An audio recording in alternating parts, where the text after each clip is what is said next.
everybody. That was our exciting new intro countdown craziness. Super excited that you all joined. Hi, everybody out there. Remember that you can always comment if you are signed in to whatever you're watching us on. You can leave us comments. We can see them, and then we can, talk back to you. So do what it says, which is like, tell us where you're from, say hi. I'm MM DeVoe, and I founded Parentis, and this is Christina Chiu, and she is the curator. And this is all very, very exciting and new and fresh, and we're thrilled that you're here. So this is the Parentis Literary Salon. I hope that is what you are doing. Somebody just thumbed us up, and I could see it. This is so exciting. Thank you. So the theme for tonight is love and loss, and I have to give announcements. I'm so sorry. So first of all, this is April. So all of you who have children under 10, our fellowship is open. So please, apply. The winning fellow gets $1,000. They get a year of mentorship. They get to take part in our accountability meetups. This year, we actually sent Dawn Ryan to AWP, so she got to go and experience that. We really try to help you out in your career. All you have to do is write brilliantly and have a kid who's under 10 years old. That's it.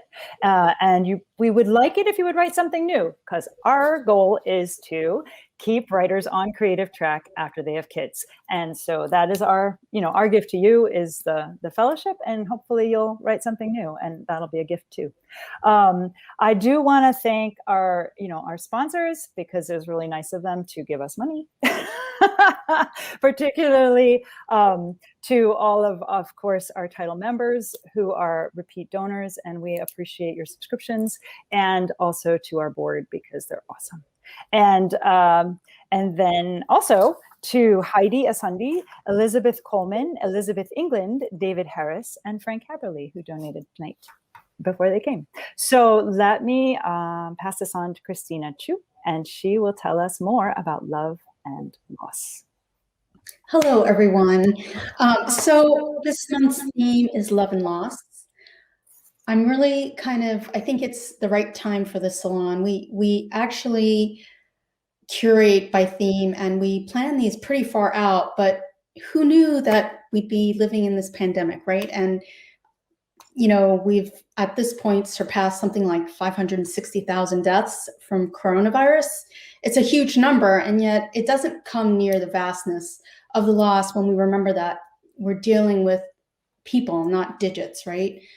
People with family and loved ones, whether it's a grandparent or a friend or a neighbor.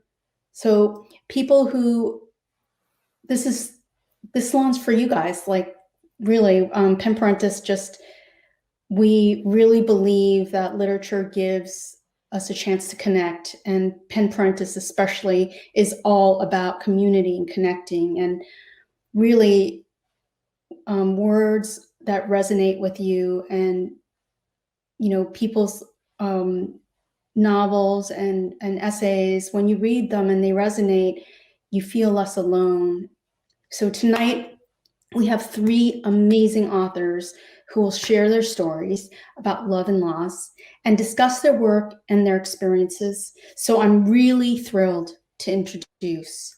Our first reader will be Marian Fontana.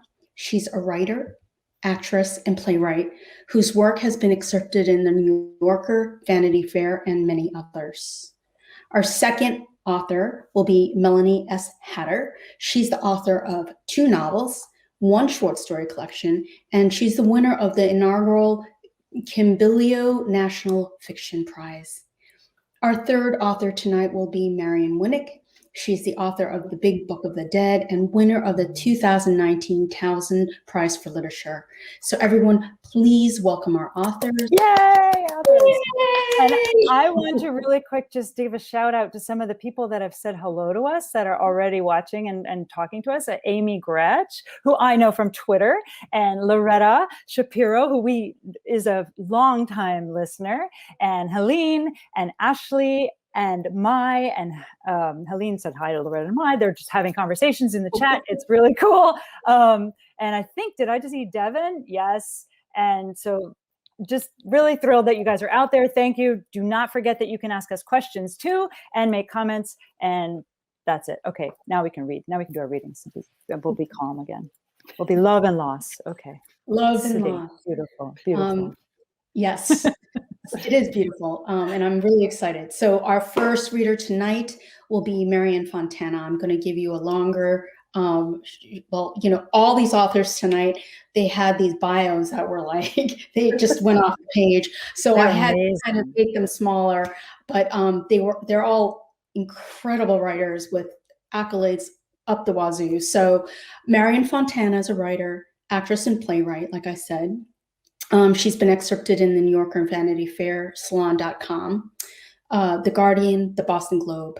Her memoir, A Widow's Walk, was featured as top 10 great reads by Washington Post and People magazine. Her essays were included in the anthologies Money Changes Everything by Jenny Ophil and Alyssa Chappelle, and The Time of My Life by Rob Spillman. Her play, Falling Short, was selected for Summer Shorts and reviewed in the New York Times. Her play, Glove Connection, was performed at the Kingsway Boxing Gym. Fontana is a mother to one, and she lives in Staten Island. Everyone, please welcome Marian Fontana. Yay! Thank you. Thanks for that introduction. I appreciate it. I took some stuff out of the vault. I actually living upstate now since COVID, but so it's really nice to see people because you don't see many people up here. I took some stuff out of the vault because this is old. My son's 25 now, so this is a long time ago, but I thought it was fitting for the theme tonight, and it's called Waterproof.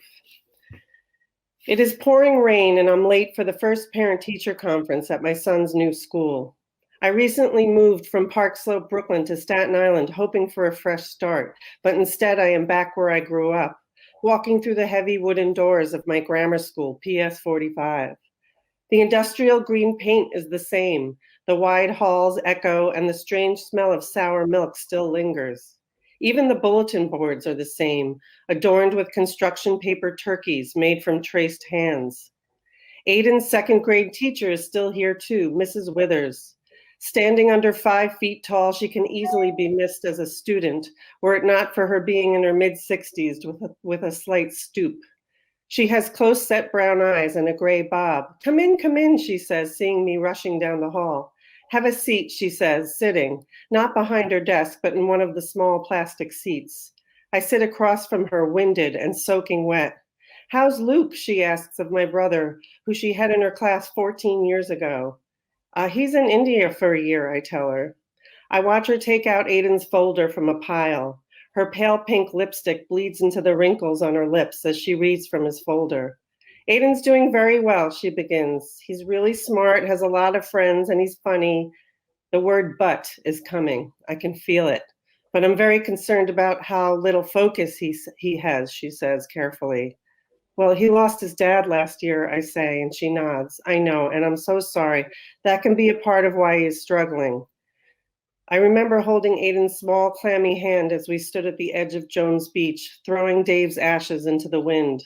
My thoughts float, suspended, like soft, chunky ash in the wind on that day, making it hard to listen, even when I need to focus.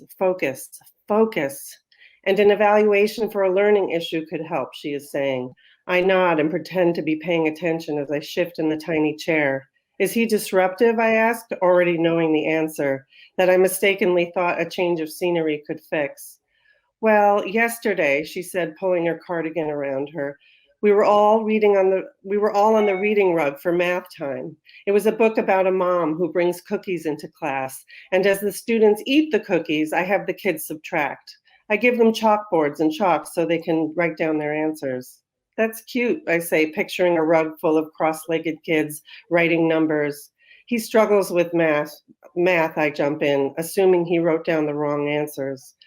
Well, actually, the problem was every time he held up his board, it said, got milk. I clamp my lips together to keep from laughing. I know it's funny, she continues, but it distracts the other kids. I nod rigorously, oddly relieved. After the conference, she walks me to the door, her feet taking 2 steps for each of mine. I thank her and promise to have Aiden evaluated. Another item from my list that is longer than my overdue book. Aiden's very special, she says sincerely, gently placing her hand on my back, and I clamped my lips together again, this time not to cry. Thank you, I whisper, leaving, running through the rain back to the safe haven of my car so I can breathe. I sit trying to gather my thoughts, watching raindrops slide down the windshield in slow-moving rivulets. My phone vibrates and I dig in my purse trying to find it. I rummage through chapsticks, tissues, gum wrappers, receipts, and lipsticks. When I finally find my phone, there is a linty gummy bear stuck to it. I sigh, realizing my bag is as messy as Aiden's mind and it's all my fault. The call is from my editor, who is wondering when I will hand in my book. I never should have been a writer. It's like having a paper due for the rest of your life. I pull down the visor and slide back the mirror, where I notice mascara is smeared under my eyes in thick, blotchy streaks. Licking my finger, I wipe my eyes, cringing as I realize I sat inches from Aiden's teacher, looking like Alice Cooper. I want to scream, as I often have in my car, but there are parents walking by and my phone is ringing again. I put my head on the steering wheel and close my eyes. I imagine Dave next to me, laughing at the absurdity of it all, his square hand on my thigh and his voice in my ear whispering, everything will be okay. Thank you. Yay! That was beautiful. Thank you. Wow, Marion. Amazing. That was wonderful. And I love that line about writing being like having a term paper for the rest of your life. That was so great. It does feel that way. It totally is. And just so you know from the comments, it's Helene says it's so familiar. It sounds like my mother-child relationship. Devin said, sounds like he was a genius. Got milk. It's good. There's a lot of good comments. Yeah, it's so funny. So just quickly, I was wondering if you moved back to your childhood area, what was that like? Did you have to deal with like your younger person's demons and the demons that were going on at the moment? How was that like?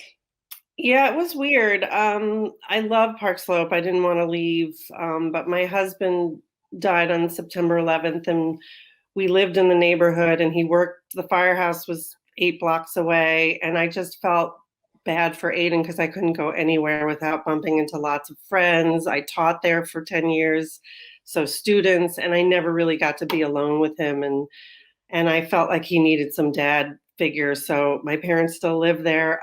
My mom found me an amazing house around the corner that was an old barn from the 1800s. And so I moved, and really it was to give Aiden some time with my dad. I felt like I just couldn't be both parents, and it was weird. It was I never thought I'd go back to Staten Island. When I left, I was like, bye. So it was odd, and it was especially odd, seeing people I'd grown up with who knew what was happening, and but there was a lot of there was peace there that I was looking for too. Can I ask did that affect your writing? Like, did you freeze for a while?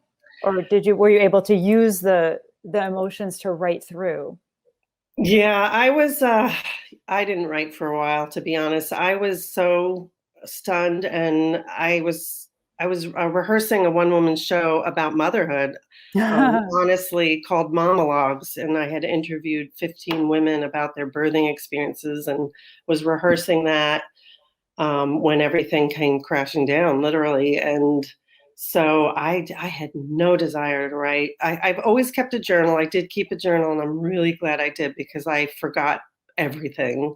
Everything was spinning so fast. I was going to 3 funerals a day. 9/11, we lost all our friends. And so I would have forgotten everything if I had not kept a journal. So I'm really relieved I did that. But I really didn't want to write. I had no interest in writing. I was heavily pursued by this one agent who was like, you should write a book. I never intended on writing a book. I was a screenwriter and a playwright. I never imagined writing a memoir. And then, I really, she said, when your world slows down, I think you should write this down. And I'm really glad I did, for my son's sake, because when did that change happen? Because you did write it, so. Yeah. Well, I mean, here it is. Well, I was making my living as a writer for the first time, which was exciting when everything happened. I was writing for Martha Stewart. So I did continue that, although that felt like weird to be writing about what things to do with your kids in a car on a road trip when, I'd be at a funeral for 3 hours. It was an odd disconnect. But yeah, I think it was really knowing that everything was so sharp and clear, and I'm sure Marion Winik remembers this too. It's just so sharp in my head that I knew it was going to blur quickly, just how memory is, So it was actually my brother-in-law, my late husband's brother, said, if you don't write this down, you're going to forget, and you should. People want to know, want to hear what you have to say, and you're a writer, and Dave would want that. And so I did, and I'm glad I did, because I We're truly. all glad you did. Oh, thanks. And Devin Sandiford would like to know what your son does now, if you don't mind. What Oh, is his yeah, study no, area? What is his who doesn't want to brag about their kids? Yeah. Right. He just got his first apartment. I'm really happy, on Staten Island. Go here. I actually gave him like an ultimatum that he had to get out, and he chose to move in with my parents, which at first, when he was 23, I was like, oh, this is bad. But then COVID happened, and he ended up keeping an eye on my 80 and 83-year-old parents and taking care of them and bringing them food and masks and gloves. And he grew up. I mean, he really grew up. I think COVID made him grow up. And he was about to go on tour. He's a audio engineer. And he was about to go on tour, and it all got canceled by COVID. Yeah. And as disappointing as it is, I got him a job with my friend who writes for Netflix, who was going crazy because she has an autistic son, and she was writing from home, couldn't find anyone. I said, I have an odd feeling my son would be good at that. And lo and behold, he is really good at it. He loves it. He's now got a few kids. It's his calling. So and it's a whole new industry, like in-home Zoom tutoring. What is it? Yeah. Educational assistant for Zoom person. Exactly. Well, he takes them out. They go out. The kid that he's with is obsessed with trains. So they mask up and they go on subways and long walks and weird parts of town and boroughs that I've never been to, and they have a blast. So it's worked out great. Yeah, we should probably move on, and we're going to get back to really having a whole conversation with everybody, but we got to get more readings in first. Absolutely. Who's next, Christina? Wonderful. Our next reader will be Melanie S. Hatter. Like I said, she's the author of 2 novels and 1 short story collection. Her book was selected by Edwidge Danticat, Malawi Sisters, right? It was a novel, and it won the inaugural Kimbilio National Fiction Prize. The Color of My Soul won the 2011 Washington Writers Publishing House Fiction Prize, and Melanie received a 2019 Maryland State Arts Council grant.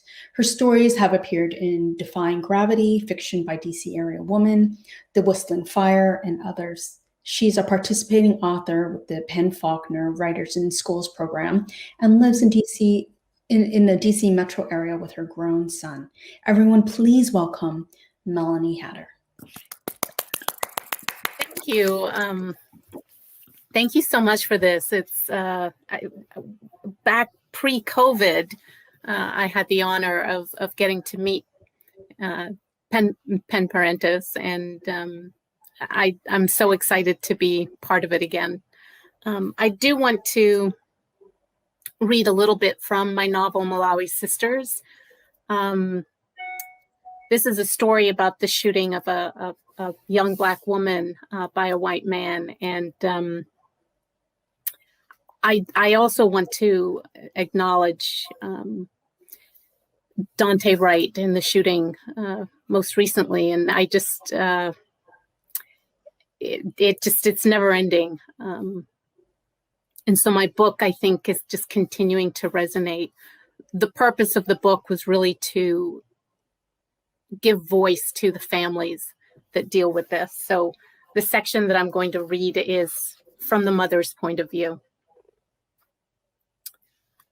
The flight home was a blur. Bet dragged herself up the dark stairs to their bedroom. All she wanted to do was sleep. Malcolm flipped on a light that burned her eyes. He was talking about the funeral arrangements. Call Sully in the morning, he said. Sully, of Sullivan's funeral home. Sully's wife, Joy, always wore the prettiest suits. But Bet didn't want to call the funeral home and talk about burying her daughter. I'm not calling them, she screamed, then slammed the bedroom door behind her. Hysteria lived in her throat, in her head, and burst out of her mouth at every opportunity. The door opened instantly, and Malcolm stood, a dark silhouette in the threshold. I have to get back to work in the morning, he said, with that self-important tone. The Honorable Judge Walker. So very important, master of his domain, she thought. She almost spit at him. How can you just go back to work as if everything is normal, as if we were just gone for a few days' vacation at the beach? She glowered at him, but he said nothing. You are heartless, Malcolm Walker. You always bury yourself in work when things get tough. Not this time. This time, it's our daughter. He narrowed his eyes at her and shook his head, then turned and walked out of the room, like he always did, walked away at the slightest hint of discord. He wouldn't stay and talk, face the truth. She screamed after him, You're a piece of shit, Malcolm Walker, the honorable piece of shit. Who didn't feel anything, not ever. Bet rushed into the bathroom and made it just in time to vomit into the toilet. Nothing but bile. She settled on the floor and leaned against the bathtub, convinced she was dying. Take me, God. Take me and bring Malawi back. She had taken several over-the-counter sleep aids and had slept for several hours, but woke with a dull ache in her shoulder and nausea in her stomach. Take as needed, the label read. She considered taking all the pills at once, certain that God was punishing her for not being a better mother. Her throat was dry. She dragged herself up to standing and ran cold water into the sink, cupping her hand and lapping from her palm. She'd eaten little in the last few days, and whatever she ate came back up. On the flight home, Malcolm had suggested a visit to the doctor, but Bet couldn't get herself motivated to go anywhere. She felt again the sting of entering Malawi's apartment. Her daughter's flowery fragrance on her clothes and her presence in every room. She had wanted to be strong, to tidy up, gather, and organize Malawi's things, perhaps take some items home and tag what should be shipped and what should be thrown away or donated. But then she couldn't do it. She just wanted her daughter back. In the distance, she heard the house phone ringing, Danita's voice leaving another message about the upcoming fundraiser for the Arts Foundation. Danita had left 4 messages asking if Bet had found a location, as if that was of any importance now. Who cared about the Arts Foundation anymore? She grabbed a washcloth hanging on the shower door. She sniffed it, then, smelling nothing sour, rinsed the cloth in warm water, wiped it over her face, and staggered back to bed, burying herself entirely under the covers. All these years being faithful to the church, and now this. And as for Malcolm, she couldn't deal with his life goes on philosophy, his almost obsessive need to maintain control, going about his business as if it were a mere acquaintance who had died. He couldn't just continue on as he always did, not when it was his daughter. The phone rang again, loud at the side of the bed. Bet curled into a ball and pulled the covers over her ears. She wished she was like him, like she didn't feel anything at all. Thank you.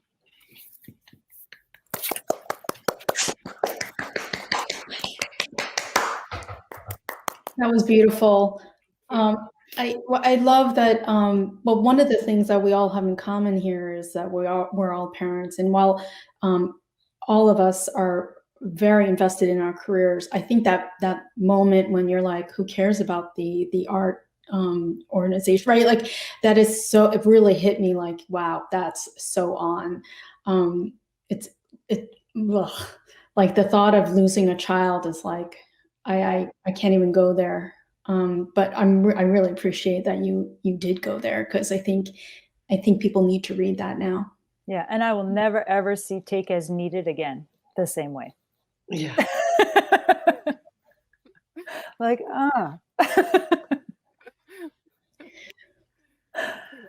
So Melanie, how long did it take you to write that book? It actually didn't take that long. I was on a 30-day retreat in Bali, actually. So it was a nice opportunity for me to sort of have headspace in this very dark and often, just disturbing information that I was writing about, but then being in a very beautiful environment. So I was able to sort of balance that. So in the 30 days, I wrote the bulk of the book. Wow. That's amazing. Yeah. So was it a writing? It was a writing colony retreat. or something? Or was it something that you organized, or was it something that you've discovered? No, it was organized. Maston Kipp he's a motivational speaker, and he had organized. He'd been doing these annual retreats in Bali, and he was sort of writing his own, and brought a whole host of folks. It was about 30 of us, and it was absolutely phenomenal experience. And it was really, I think it helped me to be, in a place of beauty, but also so far removed from the United States and what was happening here, that I was able to sort of, just lose myself in this story. It is inspired by a real event, a real shooting that had happened. And it was Renisha McBride, who was a young woman. She was 19. She had been out late at night, had an accident in her car, went to get help at a nearby house, and the man, she's a Black woman, the owner of the house was a white man, and shot her at his door. Didn't even ask why she was in, just shot her. And when I saw that news story, I mean, this wasn't new, sadly. Trayvon Martin had happened. There was there was just sort of a whole host of things that were going on, but there was something about this particular story. It just seemed so relatable. I remember breaking down at the side of a road and, in the middle of nowhere. And, I just remember, sort of being in those similar kind of situations, and the thought that somebody felt justified in, shooting and killing this person. I couldn't get it out of my head. But what I kept thinking about the most, because all of these headlines, they're in the news. They talk about, the victims and the circumstances. And then they, of course, try to paint the victim as, well, they were doing something wrong anyway. So, but what I kept thinking was, these people have families. Like, regardless of whether the person was committing a crime or not, there's families behind these individuals. And that was what I wanted to get at with Malawi Sisters, that this grief, it's community. I mean, for the Black community. I mean, we've been grieving for years now, and it just doesn't seem to end. And so I wanted the Walker family to kind of represent that, just this sense of loss that we are perpetually in right now. I think what you did, Melanie, is so important, to take and isolate the story, and because in the beginning there was a sort of piling on of, and then there's this story, and then there's this story, and then there's, until it became a sort of sea of injustice. Right. And then once it became a sort of like an ocean of injustice, it was hard to then see the humans as humans again. In Soho, they were painting faces. I don't know who it was. A street artist was painting the different faces, and they were, human, beautiful people, right? Each person. And I think that in selecting only one of the stories to turn it into a novel, it really reminds us that, like, yes, there are lots, but I mean, it's horrible that you could think of, like, I could do a whole collection of these, right? And how horrifying is that? Like, I'm not kidding. Like, that is like no, horrible. Absolutely. I when I was asked, do I want to have a dedication page, right? And I thought, yes, I want to acknowledge, all of these people. And I started putting together a list, and Must have been pages. it was Oh. pages. And there was not enough room. There just wasn't enough room in the book to list all the up to that point. And when I think of how many more names have been added to that list in the last year, 2 years, it's horrifying. What I really appreciate about this is that I think, people talk about the person who was killed, and that's important, but they totally forget about all the people who are left behind and how it destroys their lives. And, and it doesn't end for them, right? Like, right. And that's it. I mean, grief continues on, yeah. And that's what I wanted to remind people, that, you can glaze over with another headline. It's sort of, here we go again, and you just kind of move on. But I thought, no, there's family behind this. And that's what I wanted to really show, that there's humanity here. And, it's chilling, just how quickly we sort of move on. No, I agree. It becomes like numbers. Yeah, it is. And it's, I mean, I feel it myself, I turn the TV off because I'm just, I can't, I don't want to deal with the emotional burden that every shooting creates. And, you turn it off, and, you go find another book, or you go find, whatever, you go walk the dog, and you try not to think about it. But that's absolutely the dilemma, isn't it? It's like, you want to feel it, and at the same time you want to protect yourself. Right. Because, other things, maybe in your own house, something is happening that's like small, and, but Right. that whole balance of like, how much of the world can we encompass as our burden is a really huge and interesting question. And especially as a writer, because in a way, like, we're the communicators. We are the ones that know how to say things in ways that are powerful. So how much of this is our burden? How much of it do we take on ourselves to say, like, well, I actually really should be writing something very important because I can, Yeah. And I mean, there is an element for me that I feel like I need to witness, I need to watch the videos, because I need to witness. So there is that element of it, but you do have to balance it. And I think with the pandemic, hopefully, as a society, we understand that people need balance between the horrifying things that are happening in the world, but being able to protect ourselves.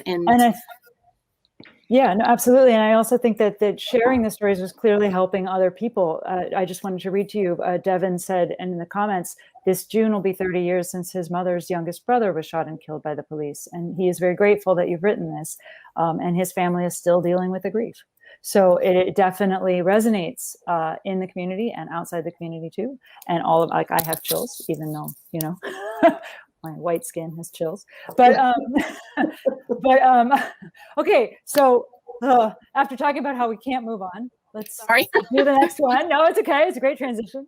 I told all these guys backstage that, like, my way of dealing with really difficult situations is to laugh. And so I'm going to be super awkward. So I just want to apologize to everybody out there. I'm not laughing I am laughing because I am, like, it's really hard to sit in difficult, painful places for me personally. So sorry, man, I'm not the right host for this.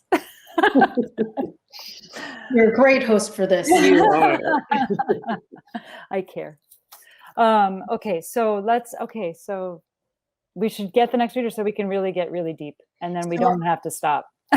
Our final reader is the incredible Marion Winik. She is the author of The Big Book of the Dead and winner of the 2019 Towson Prize for Literature. She's written 9 books, including First Comes Love and Above Us Only Sky. Her column, Bohemian Rhapsody, appears monthly at Baltimore Fishbowl, and her essays have been published in the New York Times, The Sun, and elsewhere. She's a book reviewer for Newsday, The Washington Post, and Kirkus Reviews. She hosts the Weekly Reader podcast at WYPR.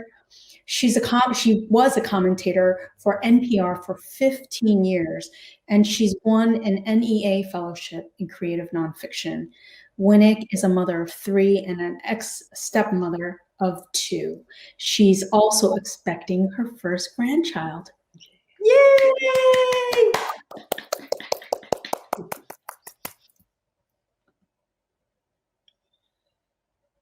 Yeah. That's because of the puppy.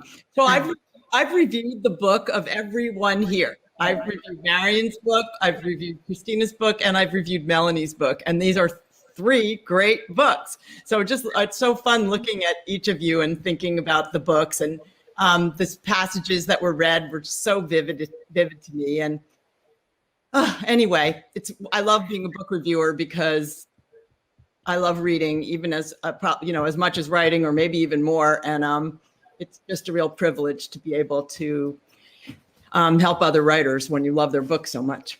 So I guess I came in thinking about reading something really sad, and then I ended up changing my mind, and because to be the balance that we were just talking about. And also this fits with what Marion said about you got to write things down when they happen so you can remember them. And it's also fits in with my lifelong habit of taking my most terrible and or humiliating experiences and immediately turning them into a personal essay.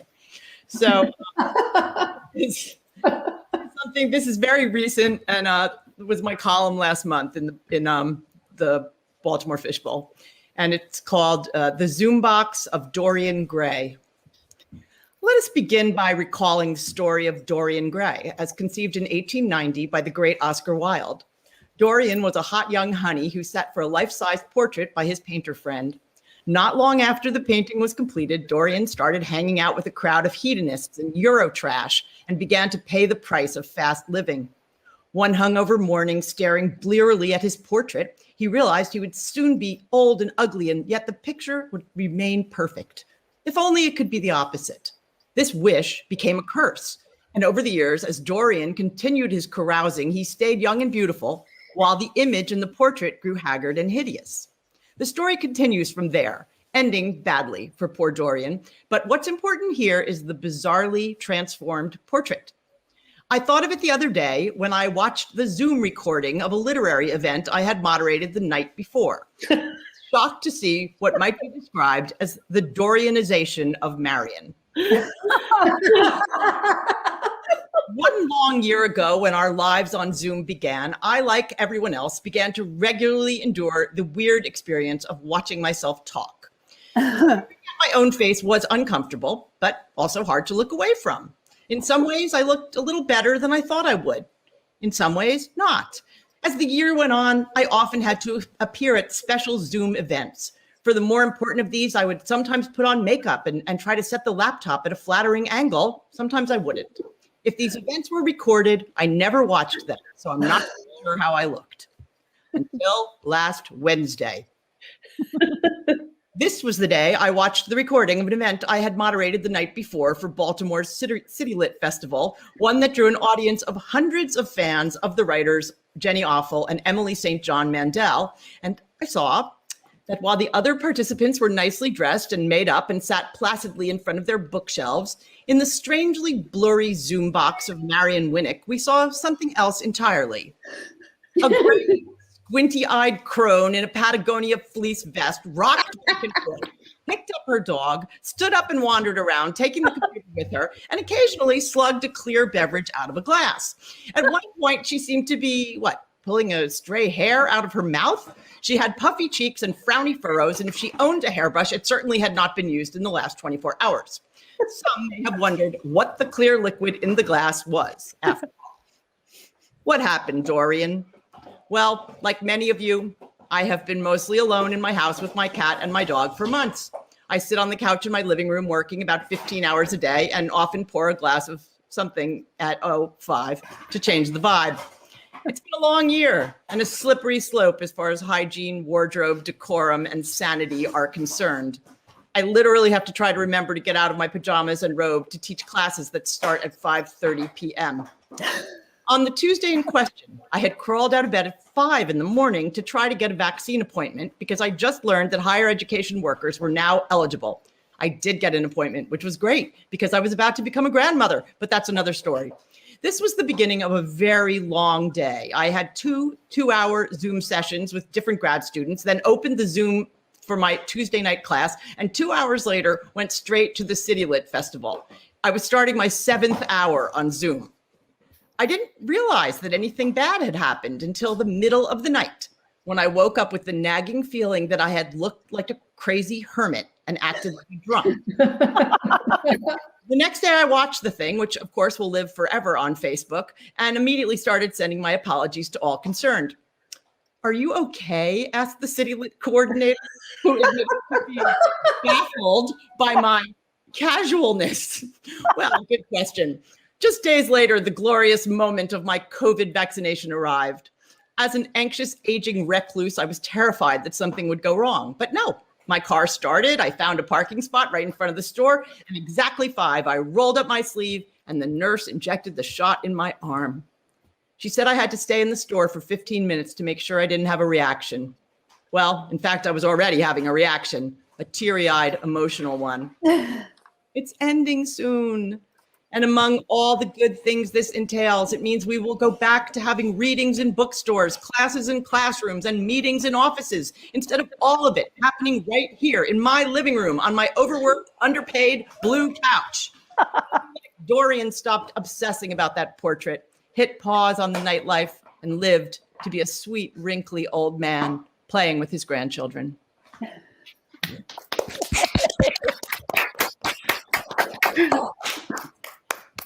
Yay! That was so awesome. I think I could listen to you for hours, Marion. That was just so amazing. Oh, that's Well, so I could have been, so many different sad stories I could have told, but I really do think it's true that, this was actually a pretty bad experience. It's funny now, but I felt so embarrassed. It was like, so as I said, I often use my writing to recover from disastrous experiences of one sort and another. And sometimes they're this sort. So. And it fits in Love and Loss because you lost your dignity. And then but not your humanity and not your humor. And that's the important thing, not losing your humor. Oh, that must have been, what's really funny is we know Carla very well. We love her. Very confused, to say the least. And I can see her being very kind about it too. Are you okay? I'm usually a really good moderator, but I just I don't know, try when you're on Zoom for 7 hours, you just start going crazy. And hi, Puppy. Hello. Wally. Okay. And you were telling us that you actually lost your other dog, which is how you. I almost read that one, but I went for the not sad. Oh, and my grandchild is born. Oh, congratulations! Oh, congratulations! That's amazing. March 16th. So I am. Yay. Yep. That's wonderful. So, yeah. Marion, I'm not actually surprised that you were on your 7th hour because the amount of stuff that you do, I'm amazed that you actually even sleep. How do you juggle life, like all the different aspects of it? And now you're going to have a grandchild. So, well, you're going to put that in Boston, and I'm in Baltimore. I mean, I am now all by myself with nothing to do but work, so I honestly really do work sometimes like 15 hours a day, but my work is reading and writing. So I don't care, and it's the pandemic. So there's nothing else to do. And, I actually had to go on a diet because I gained so much weight from eating and drinking all the time. But anyway, you're just finding all the losses. I mean, I think the fact that I'm productive now really isn't that surprising because I have nothing else to do. But, in my early motherhood, I also found that I could get more done than I thought I could. But, you know, in those days I had to make arrangements to work. You know, I couldn't work all the time, but I always have, it's just so important to me to read. Let's open this up a little bit. I want to see if I want to get everybody. Yeah. So let's talk about that. Let's talk about like early motherhood. You all have kids. You all had to juggle super interesting careers and really, you know, active everything. You're all very powerful powerhouses of humanity. You all do more than just sit and write one thing. So talk about it. Talk about how like your journey through motherhood and writing, and how those two things interacted, and when was it good and when was it awful, and how did you get through those awful? Just quick. Let's start with Marian, since she was Marion. Which Marion? The other one. Oh, me? Yeah. I know it's confusing. I'm not used to having two Marians. It's kind of lovely. It's like a game show. Marion. Oh, and I love Marion. So I'm so honored to be reading with her. I was thinking about that, you know, when you guys introduced the theme, and I have to say, it's amazing to me that the things I got done when I was younger, in the limited headspace that I had, I remember writing on deadline for Martha Stewart magazine with my husband wrestling with my son on the bed next to me and was totally focused. And the difference now is I'm in total silence in the country. And if my boyfriend coughs in the other room, I'm like, God damn it, I'm trying to think, you know. So I just noticed the difference in my capacity to focus is very different. I still do a lot, but it's just totally a different world. I could juggle so much more when I was younger. I had so many trays in the air of 1,000 different things, and my tolerance for noise and distractions was very high, and now it's changed a lot. So I relate to Marion a lot in her piece, because I totally feel like that person that's totally disheveled in my Zoom screen. Like, what the hell? and it'll be there forever. Yeah, exactly. Oh my God. It's hilarious. Yeah, it's funny to think. I mean, I guess it's the focus, or maybe the youthful energy. I mean, I was a single mom for most of those years, and I don't know how I did it. I had a day job that was writing. You know, I wrote most of my first novel, you know, as my son was growing up. Granted, it took me over 10 years to write that book, because life, you know, and motherhood. But yeah, and I think, you know, there's the guilt, you know, there's that element of guilt. You know, I was never really into the PTA, and then I would think, oh, you know, should I be? Am I not being, you know, engaged enough? Am I not? But, you know, I wanted to write. So it's like, well, who's got time to go to a PTA meeting? I've got to go and write a chapter. They're going to make you write the newsletter, you know? Exactly. You're going to find out you're a writer and be like, you get to write the newsletter. Exactly. Melanie, Yeah, there's a lot of that. Sorry, did you have a writing community that did you have friends that were writers that you were able to, like, how did you, because like, I would think as a single mom, it would be very difficult to stay motivated if you didn't have somebody that you thought was going to did you have an agent? Like, well, who was waiting for this book? Besides, nobody was waiting. No, it was just, it was in you. No, nobody awesome. cared that I was writing this book. Yeah. I went through a divorce and moved to the DC area. And so I didn't know anybody here. My son was 5 at the time, and it was a struggle, but finding those, you know, writing communities was kind of my way in. I started sort of, you know, learning, you know, I'd meet one person and, you know, they would introduce me to someone else. I ended up joining, I think, a couple of writing groups that I was involved in.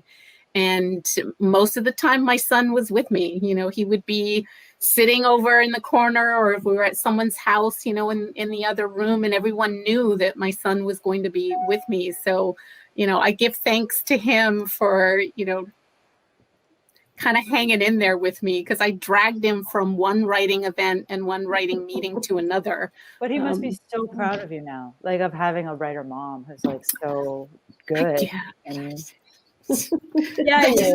Yeah, he is. Just say yeah. You know he is. He's like, whatever, Mom. Have you ever asked him what he remembers about it? No, actually, that's I'm gonna ask him after this. I'm definitely gonna ask him. Yeah, I mean, I think it's just part of his world. You know, he doesn't sort of know anything else, so it's like, yeah, it's normal. My mom's involved in, writing community, and that's just how it's always been. So, but yeah, I'm gonna ask him what his memories are of those times. Great. Marion Winik, you didn't finish telling your story. No, I just wanted to say my poor kids, because I write about them. I mean, when Vince was in 5th grade, he had, kids could actually read the Lunchbox Chronicles, which, so my son's father died of AIDS when they were 6 and 4. And I was a single mom then for about 5 years. And this period was not as bad as you would think. Basically that's what the Lunchbox Chronicles was about, saying that I had kind of a beautiful little triangle with the boys, and I had a lot of people helping me, and I lived in Austin where it was great. And anyway, so I write the Lunchbox Chronicles. So now years go by, and now the boys are old enough that people they know are reading the Lunchbox Chronicles. And at one point it says that, oh, when my boys were born, I loved them so much, with their midnight blue eyes and their fingertip-sized penises. Children. Nobody will forget it ever. They will never forgive you. This was only the beginning of their trauma. I mean, this has gone on uninterrupted for years. And actually for a while, Vince kind of ordered me to stop writing about him. So I wrote an essay about Vince telling me to stop writing about him. And he was like, no, Mom, that's not what I meant. How old was he when that happened? How old was he when he was aware enough that he was like, cut it out? This is my life. You can't have it. They were aware of it, like in 5th grade. Like I'm telling you, but Vince didn't have any power then. So when he was older, I guess he was in his mid-20s, and then what happened was, so I did kind of stop for a while. And then he got this, I went down to New Orleans to visit him, and we had this insane weekend, like that was just too good to not write down.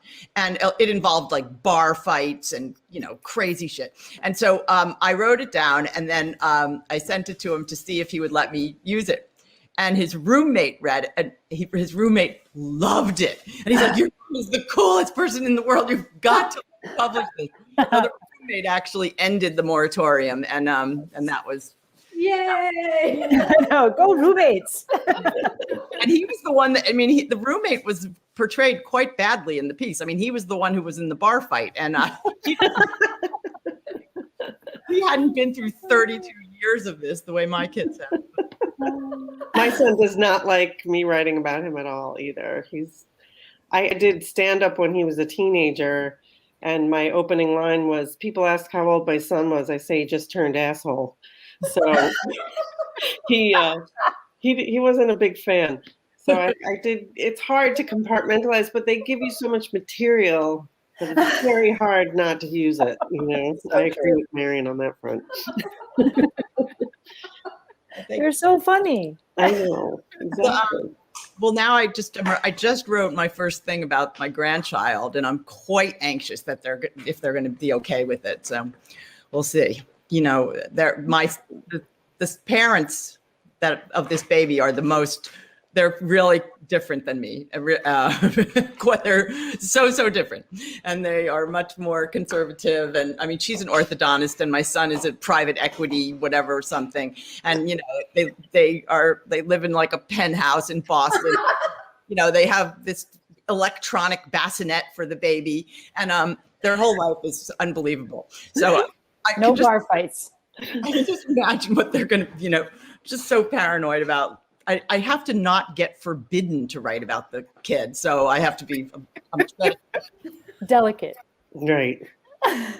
Easier to write a novel for sure. If only, if only. Well, you've only written 9 books, Marion. Number 10. Yeah, really. Actually, You just need to click into which, like, is it Dorian Gray? Okay, so is it Alice in Wonderland? Like, who's the character that your little grandchild is going to embody? And then you can just go. Yeah. yeah. Well, I've tried to write fiction with very bad luck. So Really? I admire you, Melanie, because it's really amazing to me how people can transform their real feelings and real, concerns into fictional situations. And I'm quite the fan of fiction. Thank you for that. I am deathly afraid of writing about real things. I think it's easier for me to just go into fiction and add elements. It's sort of a hint of reality, but not really, and that makes it sort of safer for me to write about, I guess. Have you written fiction, Marion? I am. I'm on my 4th pass of a novel. And I have to say, it's just so freeing to not, when I've written 2 memoirs and I just feel this obligation to be true to the people I'm writing about and not to offend people, like your grandchild.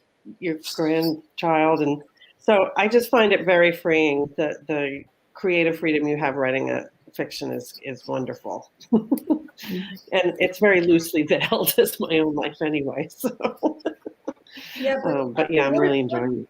I actually wrote a book, and my father actually saw it. It was fiction, but my father saw himself in it, and he got really upset about it. So I think it depends on the reader, maybe. Yeah, that happens a lot. I mean, I'm thinking, there many times with fiction, people see themselves as thinly veiled, so-and-so characters. Yeah, it's your life, but that's a big question. I mean, I think that deserves a whole evening in itself. Is what are you entitled to write about? And I personally feel like you're allowed to write about anything and everything. And I remember one of the firemen I wrote about being really upset that I they're very secretive about what goes on in the firehouse, and I was writing about that, and it really offended them. And they said, you couldn't write about it. I was like, well, you were in my orbit, so I kind of do get to write about you for this little brief moment of time. And I do think you have the right to write about what's like your child. And as much as it's hard, I do think it's hard for people who read about themselves. It's not fun sometimes, but the creative process would be so limited if we edited ourselves. Well, I really couldn't, because I write so much about everyone that I'm close to. I have to take a different approach. So, I mean, I always say that I value the relationships over the writing. So I always show people stuff that they're in. Yeah, I might not. Your fireman, I might. It depends on how big a role he had, but I really try, because I believe that. I kind of don't totally agree that I have the right to, like, these people are people. They're not my character. Right. Yeah. So, and I have had some in my, some bad things have happened, worse than the fingertip penises. And, so, I vet everything about people I write about in nonfiction. I do. Yeah. And I have been asked to change it, and I honor that. But I just think in terms of the process of writing, I think, creatively, you edit later. Such a good point, because so many people stop themselves before they even write anything. Exactly. Because, well, I can never write this because my mother, blah, blah, blah, blah, blah. So like they're so far from, that's like so far in the future that the thing is published and your mother is reading it that it doesn't make any sense. So I'm on a big mission to tell people not to worry about that until much later. I agree. I totally agree. Yeah, absolutely. You can't. I once had writer's block, and Helen Schulman said to me, "Write like they're dead." And wow, that really helped a lot. It really did. I just wrote, and I didn't worry about what they were going to say or think or anything. And I got through the block and finished my book. So wow, good for you. I think my mother has to be dead before I could write about her, because I wrote a musical and it wasn't even her. And she asked for a disclaimer before we did it. And which made it obvious that it was her because I said, my mom said to let you know that the mother in this piece is not my mother. And which of course like shone a bright light on it all. So it was kind of funny. So, Melanie, you mentioned that you were a single mom. How obviously you had all this financial pressure on top of your work, on top of the writing. How did you, obviously you went to writing groups and you had support, but it couldn't have been easy. So if you had a bit of advice for parents out there who are struggling, whether they be, a single parent or whether they be, suffering from like brain fog, like I suffered from brain fog for years, what would that advice be? I think it's all about community. It's finding the people who are going to support you. There were so many things that I could not have done if not for the teenager who was willing to look after my son after school so that I could finish my job and have time to come home. But it's creating community. It's finding those folks who can fill those spaces for you, because you're on your own. I mean, it's, everything is a concern. I remember my son was sick one evening and I needed to get him, I guess it was cough medicine or something from the pharmacy, but it was cold and I didn't want to take him out. And I just remember debating with myself for, I don't know how long. Do I leave him? Do I take him? If I take him, I got to put him in the car and it's cold. And I ended up leaving him. And I was gone for maybe 15 minutes, but for those 15 minutes, I felt so overwhelmingly guilty. Not just afraid. All of the images of the place, fires happening. And I mean, I was an absolute wreck by the time I got back. And I just said, I vowed I'm never going to leave him again. But it's these moments of, what do you do? Like I have to make a decision right now. And I'm by myself. I don't have, that network. So it's finding that network. I think I had just moved to the DC area. So I didn't have anyone to sort of call. So yeah, get those networks. The community is huge. I call it the favor economy, because it's like all these trading of favors. And I would think I'm not going to be afraid to ask people to do me favors, because then I will owe them a favor. And then they, and I would say, can you do this for me? But please ask me to do something for you, and bartering was big. Yeah. Bartering was big. I did a lot of that. Yeah. Barter babysitting. Couldn't have gone anywhere if I didn't do that. But I want to get into this. So in the green room, the archive bonfire was mentioned. And I would like to hear about the archive bonfire, please. Oh, well, it just was. They were saying that they have everything I've ever written on a shelf or something, and I was like, I don't think so.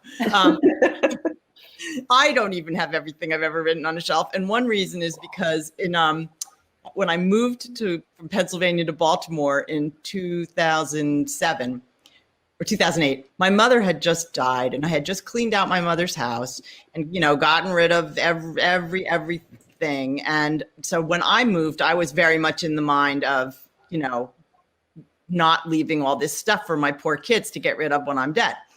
Well, I had these giant Rubbermaid boxes with physical copies of every magazine that I'd ever had an article in.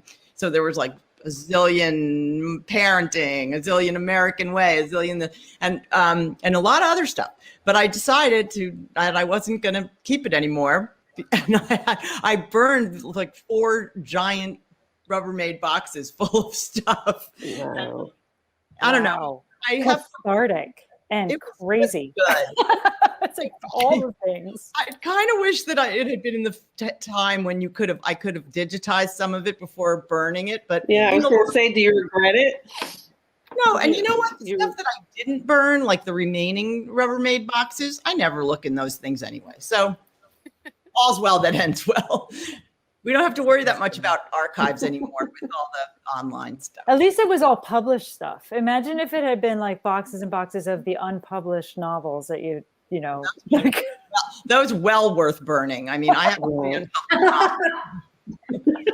no, because of the burden. You know, like when people inherit their parents' unfinished, unpublished stuff, and then they have it, and they're like, "What do I do with my mother's, haiku collection? She wrote all this stuff, and she worked on it every day, but she never published one.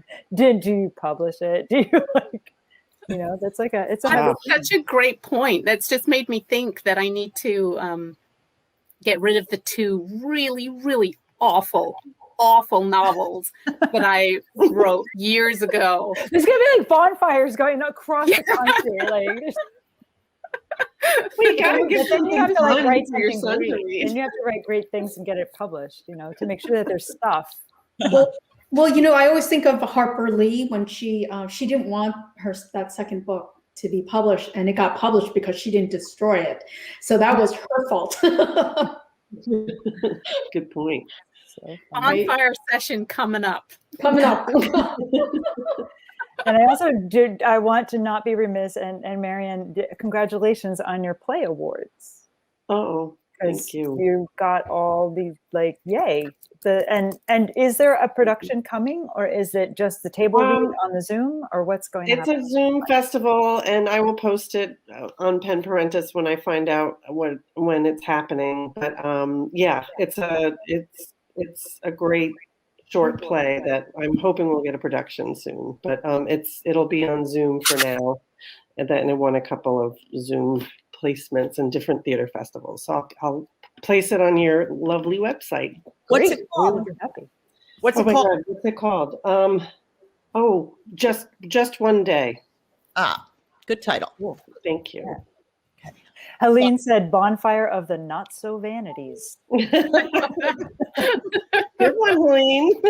I like it.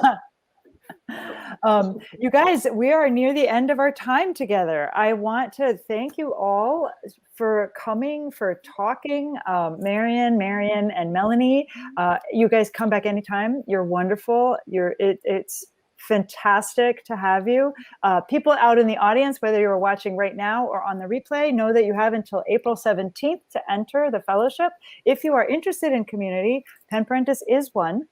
We would love to have you. So come and find out about joining us. We are on penparentis.org. We have all kinds of cool resources for you. For instance, a database of writer-parent friendly retreats and things. We're going to find out from Melanie about the Bali one and see if that's writer friendly. I mean, parent writer friendly. They don't do it anymore. Yeah, I'm afraid, Yeah. So, like wave goodbye, because like they're all going away. So, bye. Thanks for coming. Thanks for having us. Bye. Thanks for coming.